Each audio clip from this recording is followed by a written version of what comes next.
Hey y'all, 64 Pack Daddy here, and I just got done, reviewing, looking at the newest Nintendo Direct that dropped yesterday, 6 p.m. Eastern. I don't know what it is Central Time when they dropped it, but there were some cool things that they showed. I really think that Bayonetta 3 is a big announcement. I think that's pretty neat. Everybody has been clamoring for that for a while. I think they announced it before, but they're just showing some gameplay and stuff, which is cool. That's good. Some new information about Animal Crossing is coming, which is nice. I'm pretty new to Animal Crossing. Well, I mean, as of last year, is when I really got into it. But I want to talk about their newest addition to their Nintendo Switch Online subscription. And at first, I was pretty excited about it. For one, because I'm a huge Zelda fan, and the fact that Ocarina of Time and Majora's Mask haven't been ported to the Switch yet. I mean, there's only been a good handful of N64 games that have been ported. I mean, Turok's on there, I believe. Yeah, Turok's on there. Thanks to Limited Run. There's the Mario All Stars collection, which gives us the first taste of Super Mario 64 on the console and Super Mario Sunshine for the GameCube. But I was really excited to see Majora's Mask and Ocarina of Time finally getting put on the Switch Online service. Here's that's the good stuff. But here's the bad. And I think the greed over at Nintendo of America, Nintendo of Japan has gone too far. I mean, you look at something like Animal Crossing Amiibo Festival, which was basically a shitty version of Mario Party, which, I mean, that just sounds awful to begin with, but that's essentially what it is. It's basically a shittier version of Mario Party with no actual gameplay mechanics. And I thought that was one of the worst, cash grabs they've had.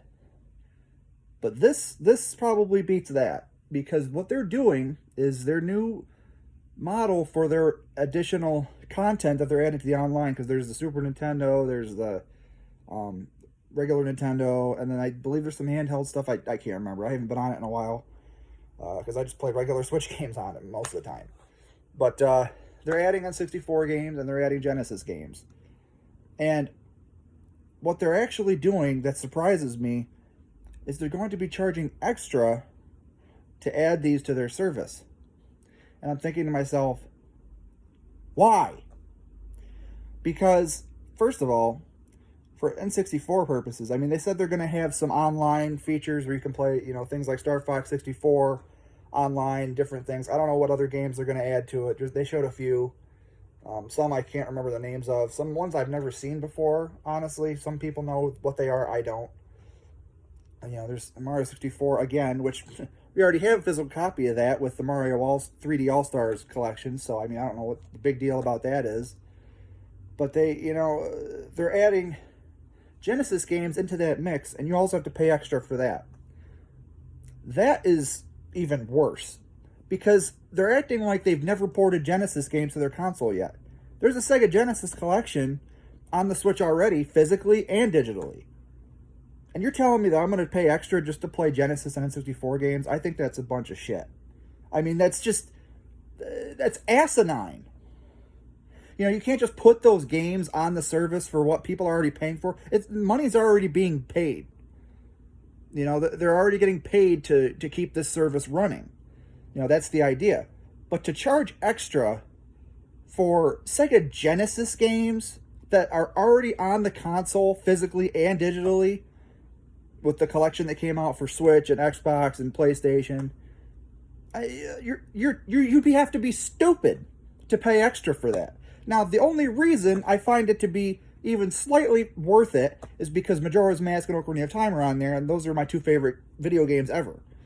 And I just don't even know if that's enough to make me want to do that. I mean, come on, guys. Like, you can't give us Sega Saturn games, you can't give us Dreamcast games. I mean, this is stuff that people have wanted for forever. Yeah, sure, they remastered Panzer Dragoon, but I don't really know many people even know what the hell that is. I mean, yeah, it was a great game, but it wasn't. I mean, it was one of the really good games for the Saturn. I mean, I think Sonic 3D Blast, was more popular than that, but it's still cool to see it remastered, is what I'm saying. But you can't get a virtual console for Saturn. You think that by now, I mean, the Saturn was released in 95, I think it was like 94 in Japan or something. You think by now that Saturn games and Dreamcast games would be easy to just kind of port over, but no. they refuse to do that. Sega refuses to even do it. They won't have a Sega Saturn Mini or Dreamcast Mini. That would be really cool. For some reason, they just won't do it. I don't know what their problem is. I don't know if it's because the controllers are too expensive to make. I don't know. But I feel like we're further along now than we've ever been in terms of being able to port games over and stuff. And I think it's just kind of ridiculous that we haven't gotten to that point where most of these older consoles, and by older, I guess I'm saying like pre-2000, anything of that era, at this point really should be pretty simple to port. I mean, we're not talking, whole gigabytes even for most of this stuff.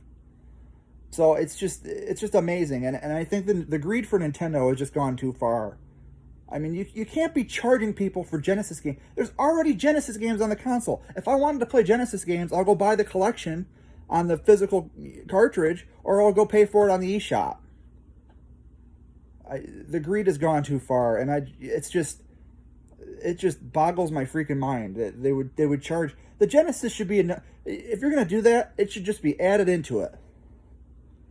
Oh well, it's online now, so there's already that Genesis collection's huge. There's a ton of great Genesis games on the collection that they released a few years ago, and it's great. I have it on the PlayStation 4. It's really cool.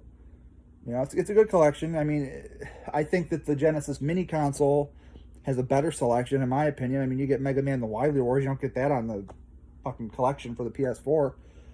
But it's just asinine, Nintendo, and I'm sick of the fucking greed you guys are pulling. There's no Zelda Anniversary, so I don't get anything for that either. Mario at least got the 3D All-Stars collection. People didn't really like that either, but people are never satisfied anyway. Wouldn't have mattered if every single Mario game was on there. People would be bitching about it. But at least it's something. And they wouldn't even do that for Zelda. Instead, we get this little fucking, I like it. It's a cool little Game & Watch system that you can get. Little Zelda 2 and all the older ones and the Game Boy version. But to sit there and charge for N64 games and Genesis games on your online service as an extra add-on, that's too much, Nintendo. And something needs to be done about it. And am I going to buy it anyway? Yeah, probably. Because I've never been able to play Ocarina of Time and Majora's Mask portably on the Switch before. That's enticing to me. The Genesis games, nobody gives a shit anymore, guys. It's been done so many times. To the point where people just don't, Genesis, they just brush it to the side as if it's freaking nothing because it's been ported so many times. You can play Genesis games. I can play Genesis games on the phone I'm recording this video on.